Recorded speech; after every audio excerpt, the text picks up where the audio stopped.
We here at CSEA know the importance of seatbelt safety. We understand though that sometimes, whether it's because people are in a hurry, distracted, or just plain forget, people are getting in their cars without their seatbelts on.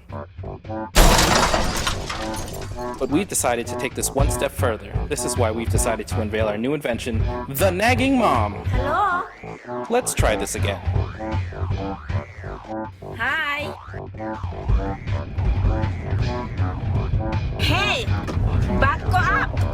Buckle up. Not wearing your seatbelt can result in an $85 ticket. Mom doesn't like this. Hey, cost money. So the next time you get in your car, always remember to buckle up, be safe, and make Mom happy.